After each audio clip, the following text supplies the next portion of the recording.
16 to 18 Preston Street, Engadine, Unit 3, main bedroom. There's evidence of cracking under the window. It's been filled and painted. Doesn't manifest into external cracking. There's also evidence of some filled and painted step cracking to that external wall. Heading around to the second bedroom.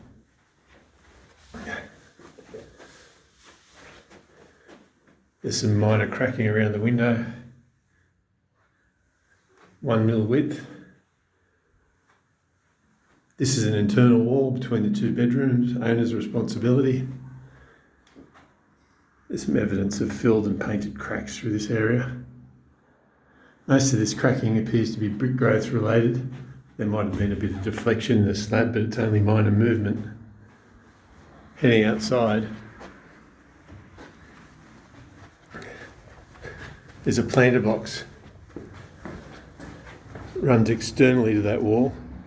There's evidence the new cavity flashing has been fitted at some stage with weep holes and vents.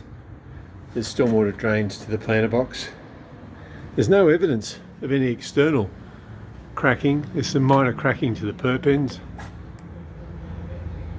There's some minor cracking around the window lintels. Nothing serious. The garden bed height should be reduced. It's over the weep hole height, which won't be helping in the internal moisture profile, which is slightly elevated to those external walls. And the window weather shills have excessive gaps. This should be sealed to stop water penetrating the cavity. Although there's no external evidence of any major cracking, there may have been a bit of slab deflection. There's a lack of expansion provision of those external walls. At this stage, I'd say Unit 3 has cracking related to internal skin brick growth. Those cracks should be monitored. The crack between the two bedrooms is an internal wall, which is owner responsibility. The unit's been renovated, ready to lease, and I'd monitor that cracking to the external walls and see if it manifests into anything worse over the next 3 months.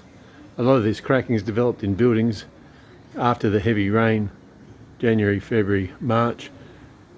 The rain subsided, the soils have dried out, foundation soils have shrunk, and a few cracks are starting to develop in these type of buildings.